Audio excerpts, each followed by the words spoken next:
proses analisisnya atau pembuatan modelnya. Di sini kita akan menggunakan RStudio. Jadi aku pakai RStudio.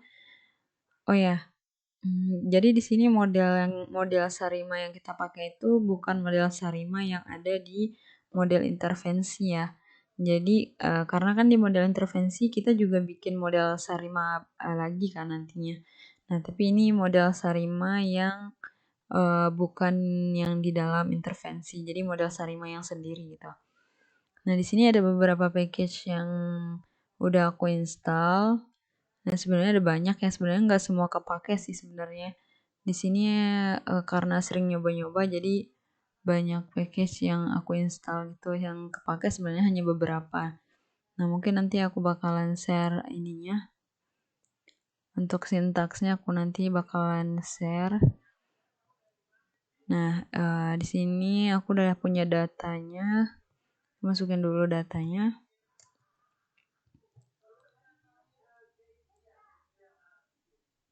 Oke, sebentar.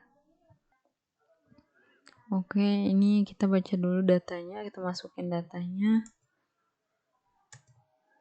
Nah, di sini data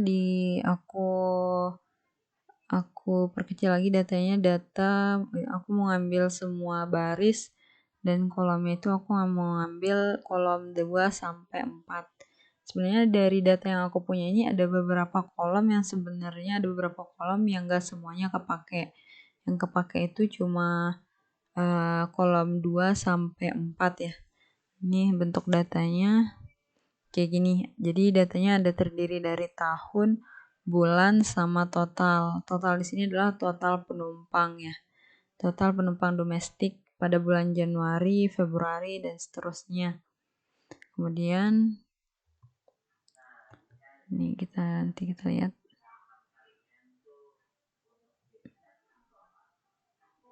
Nah, ini datanya. Jadi datanya dari tahun 2010 sampai Mei 2021.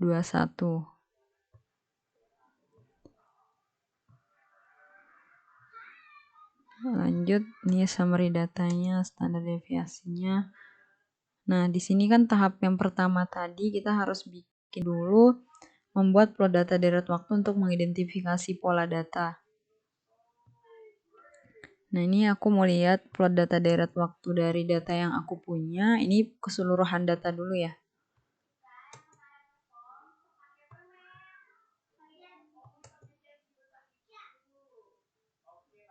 Nah, ini bentuk datanya. Ini pola data deret waktu dari data yang aku punya. Itu dari Januari 2010 sampai Mei 2020. Nah, di sini kalau kita sebenarnya kalau mau biar terlihat jelas apakah ada pola atau tidak, kalian bisa bikin pola deret waktunya itu cuma beberapa periode gitu. Nah, di sini kan mungkin bisa kelihatan ya.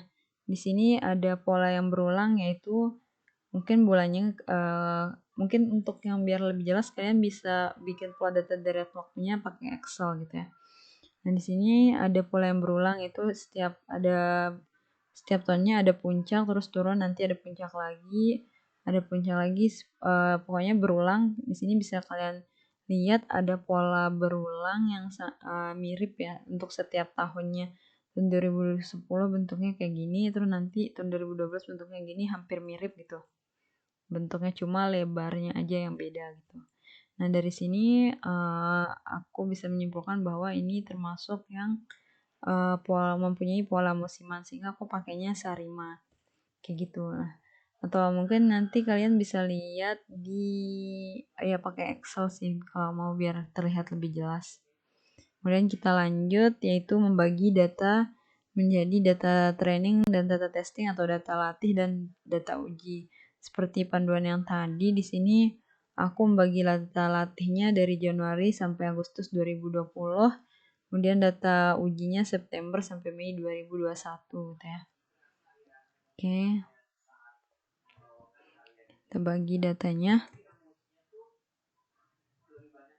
Nah, di sini data trainingnya itu dari data ke 1 sampai 128. Data ke 128 ini yang Agustus tadi. Dan yang dibagi itu kan total kolom ketiga yaitu jumlah penumpangnya yang diambil. Kemudian kita ubah jadi data deret waktu. Data testingnya ini yaitu dari data 129 sampai 137. Nah, yang kita bikinnya ini plot data penumpang dari Januari 10 sampai Mei 2021. Nah, kemudian aku bikin lagi plot dari data latih. Nah, ini plot data training atau data latihnya, data latih aja. Nah, di sini bisa kelihatan bahwa pada saat Maret dan di sini Maret, terus nanti di sini puncak penurunannya itu pada bulan Mei 2000 pada Maret 2020. Ini terjadi garis merah di sini menandai adanya intervensi di sini gitu. Nah, setelah kita membagi data menjadi dua, yaitu data latih dan data uji, sekarang kita bikin identifikasi modelnya menggunakan data latih. Nah, tahapnya yaitu setelah kita bagi, kita membuat model dengan menggunakan data latih. Pembuatannya itu yang pertama adalah mengecek kestasioneran data gitu ya. Mengecek kestasioneran data.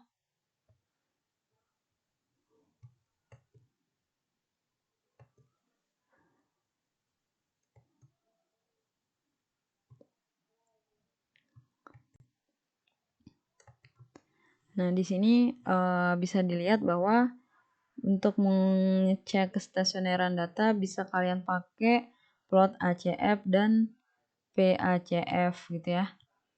ACF-nya di sini berbentuk tails off, sedangkan di sini VACF-nya adalah cut off. Nah, bisa dilihat bahwa ini mengindikasikan bahwa datanya belum stasioner dalam rataan dan ragam gitu, karena bentuknya masih tail offs. Nah, di sini untuk mengatasinya kan tadi ada dua.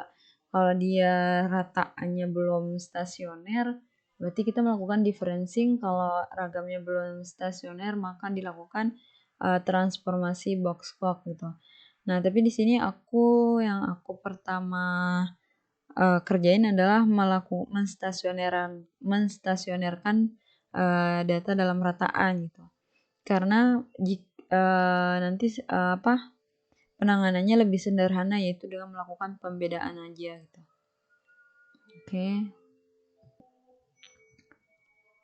Oke, untuk pengujian dalam rataan selain menggunakan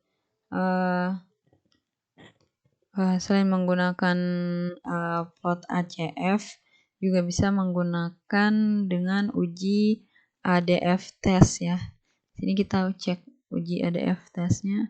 Sebenarnya beberapa metode, tapi aku pakai data ini. Nah, di sini bisa dilihat bahwa hasilnya yaitu p-value-nya itu lebih besar dari alpha, yaitu 5% ya, atau 0,05.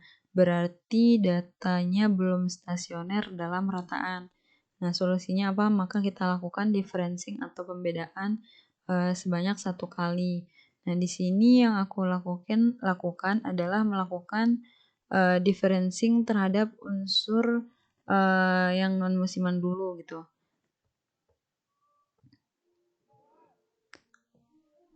Nah, di sini aku melakukan differencing terhadap yang unsur non musiman terlebih dahulu, baru yang musiman nanti kalau emang datanya belum stasioner dalam rataan. Kalau datanya masih belum stasioner dalam rataan, berarti nanti harus differencing musimannya kemudian. Nah, di sini kan tadi karena datanya belum stasioner, maka dilakukan differencing.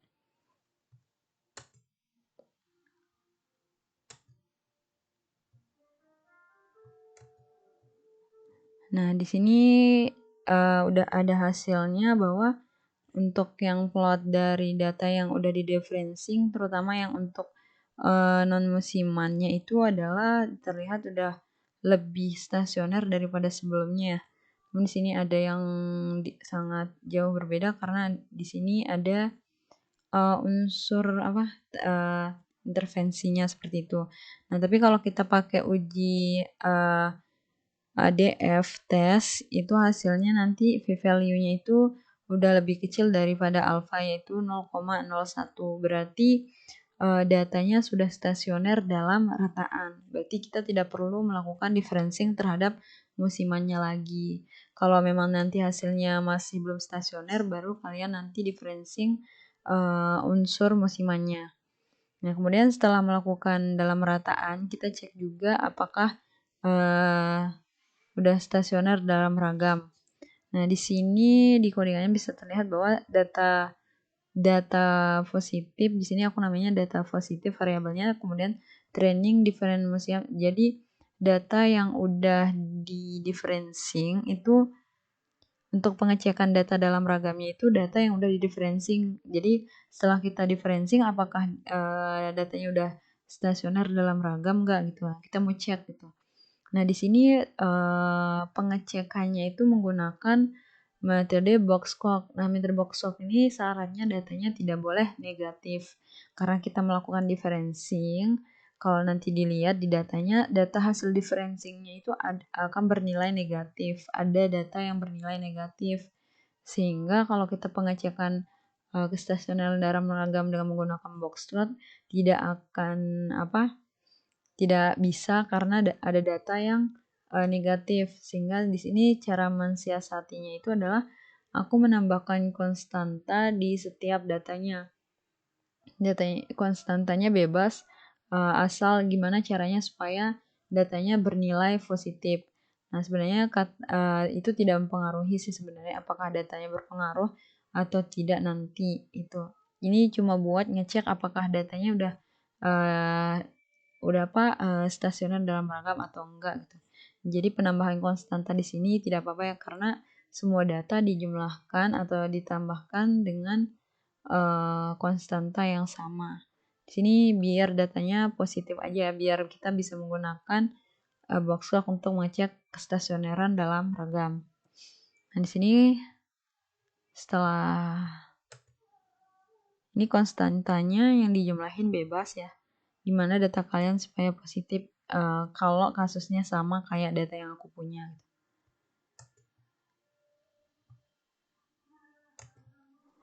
Nah, di sini bisa terlihat bahwa dari hasilnya nilai dari lambdanya itu adalah ini mendekati 1 ya. Kalau nilainya itu sebenarnya sebesar 1,29. Itu mendekati 1 bahwa itu artinya data yang kita punya sudah stasioner dalam ragam. Sehingga kita tidak perlu melakukan transformasi box-clock untuk menstasionerkan datanya. Nah, jadi di sini yang aku maksud tadi bahwa mulai dari langkah yang lebih sederhana dulu atau nanti kan kenapa langkah yang lebih sederhana supaya model yang kita dapatkan lebih sederhana juga gitu. Oke, kemudian kita identifikasi model. Oke, setelah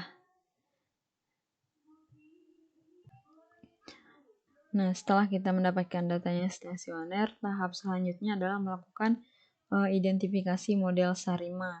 Nah, di sini identifikasinya kita menggunakan plot ACF dan PACF dari data yang sudah stasioner tadi gitu ya. Nah, di sini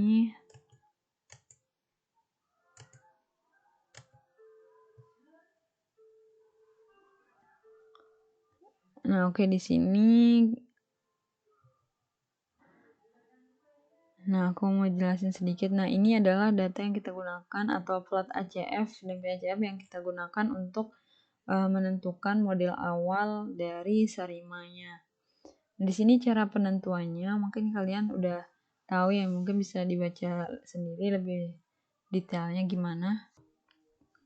Nah, untuk yang penentuan ORDP dan Q pada model Sarima reguler atau P dan Q kecilnya itu kalian harus memperhatikan keseluruhan leg dari ACF dan PACF. Oke, jadi aku ulangi ya. Untuk penentuan ORDV dan Q reguler atau V dan Q kecilnya pada model Sarima itu kalian harus memperhatikan keseluruhan leg dari plot ACF dan PACF gitu. Nah, di sini kalian bisa lihat kalau bahwa dari plotnya terlihat bahwa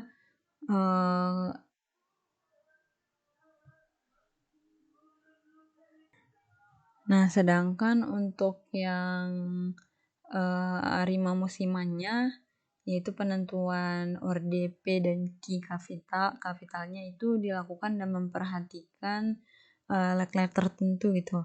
Karena di sini musimannya itu periodenya 12, berarti kalian harus memperhatikan leg ke 12, 24, 36 dan seterusnya kayak gitu. Itu untuk penentuan orde P dan Q kapital. Nah, sedangkan untuk regulernya memperhatikan keseluruhan leg ya.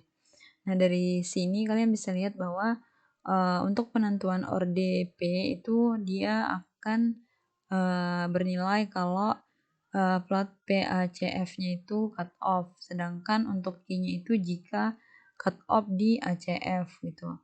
Nah, ada dari ini kalian bisa lihat bahwa yang plot ACF-nya itu cut off setelah leg ke 0. Nah, berarti nanti Q-nya bernilai 0, sedangkan P-nya itu adalah cut off setelah leg ke 0 juga. Berarti nanti P-nya bernilai 0 juga. Nah, sedangkan untuk yang faktor musiman, itu bisa kalian lihat bahwa di plot dia cut off ketika pada plot PACF. Nah, di sini bisa kalian lihat di periode ke-12, leg ke-12 dia masih di luar batas signifikansi, kemudian langsung cut off itu pada leg selanjutnya yang ke-24 dia udah masuk. Nah, sehingga di sini P-nya itu bernilai sebesar 1 gitu ya. 1. Jadi hitungannya itu hitungannya leg ke-12 itu untuk yang di musiman sama dengan bernilai 1 untuk P-nya. Nah, kemudian di sini 1 D-nya itu karena dia differencingnya sekali aja gitu. Kemudian periode 12 karena periode musimannya itu 12 bulan, kemudian metodenya maksimum likelihood. Nah, nanti kita lihat ini koefisien tesnya. Nah, kita mau lihat dulu dari model yang pertama, kita cek koefisien tesnya.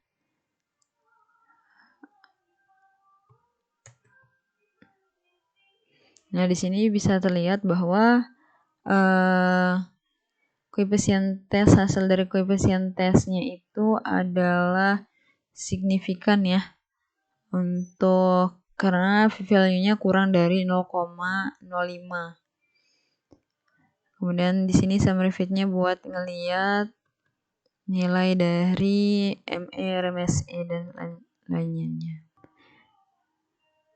Nah, itu model yang pertama kita dapatkan. Selanjutnya kita coba juga ketika nilainya di sini yaitu ini sebentar ya. Nah, ada 3 model tentatif yang kita dapat. Yang pertama tadi yang kita udah cobain, kemudian tadi yang kedua yang harus dicoba yaitu Arima 011-100-12, Arima 110-100-12. Itu model tentatif yang kalau kita lihat dari plot ACF dan PACF-nya. Nah, tapi di sini yang keseluruhan parameternya yang signifikan adalah hanya model yang pertama ya. Yang kurang dari 0,05 itu adalah model yang pertama. Sedangkan model yang kedua dia tidak signifikan pada parameter yang MA1. Nah, terus yang kedua, model yang ketiga dia tidak signifikannya itu pada AR1, sehingga yang signifikannya itu cuma model pertama. Jadi syaratnya pengambilan modelnya itu adalah seluruh parameternya itu harus signifikan. Nah, oke, lanjut. Karena tadi yang signifikan keseluruhan parameternya adalah model yang pertama, maka kita bisa melakukan diagnostik model pada model yang pertama ya. Model yang pertama aja, model yang seluruh parameternya signifikan. kita lakukan uji kebebasan sisaan dulu. Di sini aku pakainya Lijong Box.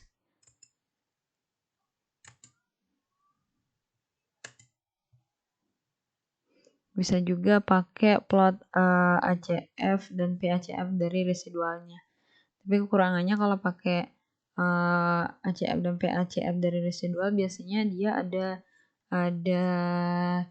garis yang keluar dari signifikansi. Nah, biasanya aku pakainya yang langsung yang Lijong Box test.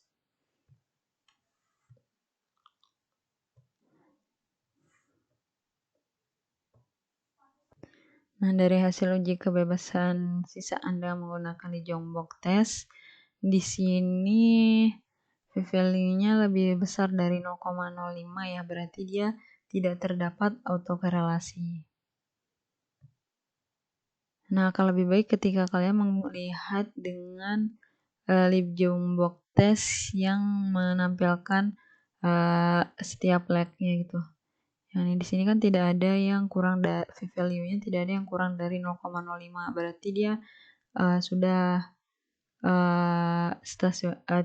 tidak ada autokorelasi. Kemudian kita lanjut ke kenormalan sisaan. Uji kenormalan sisaannya, aku pakainya Kolmogorov-Smirnov test. Nah, kalau di sini dilihat bahwa p-value-nya udah kurang dari 0,05, artinya datanya sudah stasioner, sudah normal maksudnya. Kemudian kalau kita pakai QQ-plot dan histogram ya, sebentar.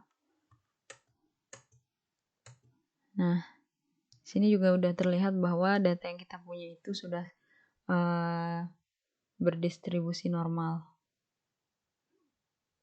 Sisaannya udah berdistribusi normal ya. Nah, karena dari model yang pertama dia parameternya sudah signifikan,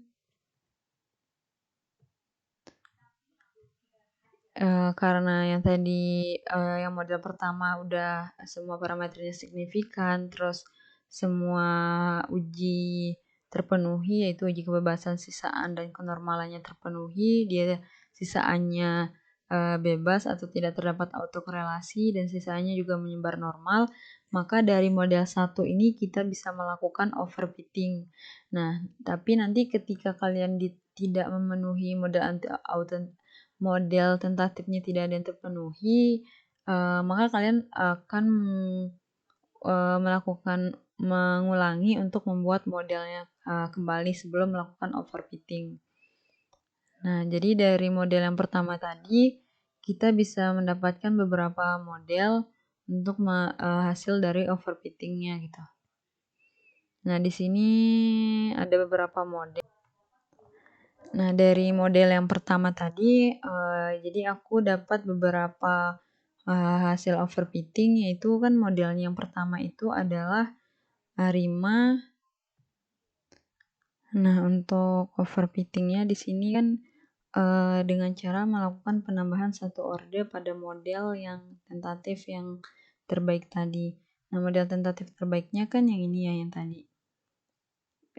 Sehingga untuk overfittingnya kita nambahkan satu pada setiap ordenya, tapi secara bergilir.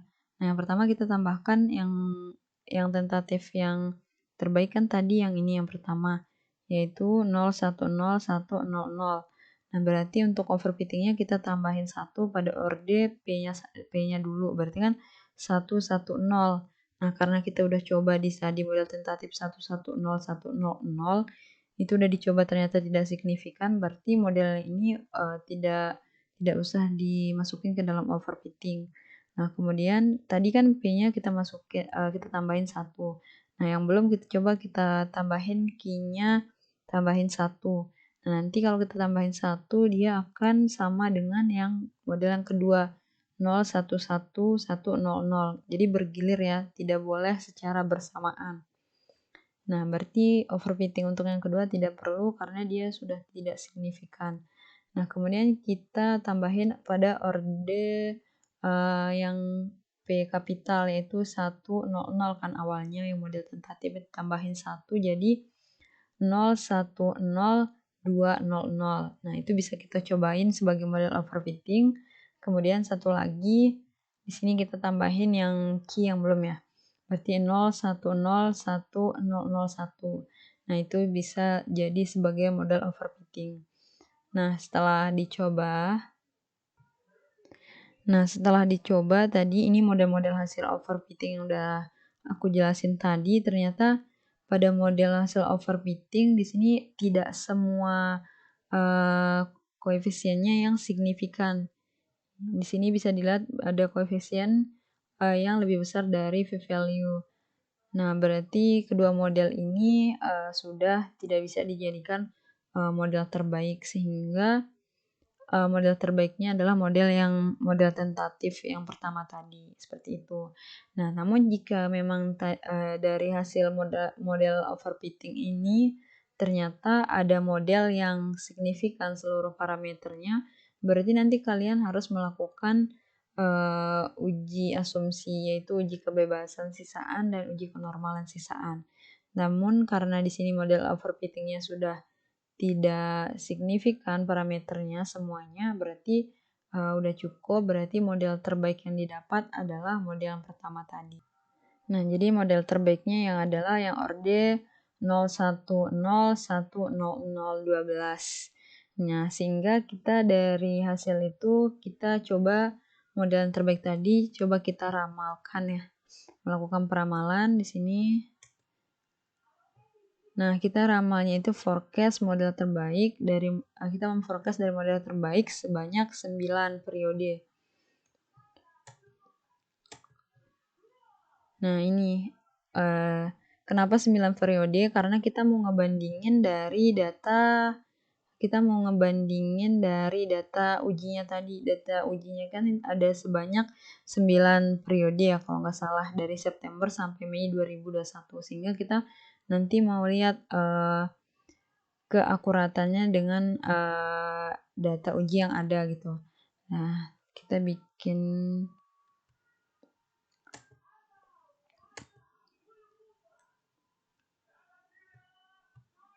jadikan sebagai data time series dulu. Nah, kemudian kita hitung akurasinya. Akurasinya ini dipakai kita mau ngebandingin hasil ramalan Sarima yang tadi dengan data testing yang tadi atau data ujinya. Ternyata keakuratannya seperti ini. Nah, di sini kalian bisa lihat bahwa di sini datanya, ini data-data hasil ramalannya yang tadi, bahwa di sini pada Januari jumlah penumpang yang diramalkan adalah 400-an ribu. Kemudian di sini pada bulan April, Mei itu ada yang bernilai negatif. Di sini mungkin karena apa ya? Pada model ini kan kita menggunakannya model Sarima yang awal yang tidak mempertimbangkan adanya intervensi, sehingga untuk hasil peramalannya cukup jauh ya dari data yang aslinya, dia bernilai negatif. Mungkin ini saya artikan sebagai diramalkan tidak ada penumpang pada periode ini gitu, sehingga hasilnya negatif. Nah, ini nilai keakuratan datanya, modelnya, RMSI-nya berapa, MAPE, dan lain-lainnya. Untuk definisinya mungkin kalian bisa baca sendiri ya. Nah, ini untuk cara analisis model Sarima atau membuat model Sarima untuk yang awal ya, bukan Sarima yang ada pada model intervensi, model Sarima yang sendiri gitu. Untuk model intervensinya nanti kita lanjut. Untuk model Sarimanya cukup sampai di sini dulu. Semoga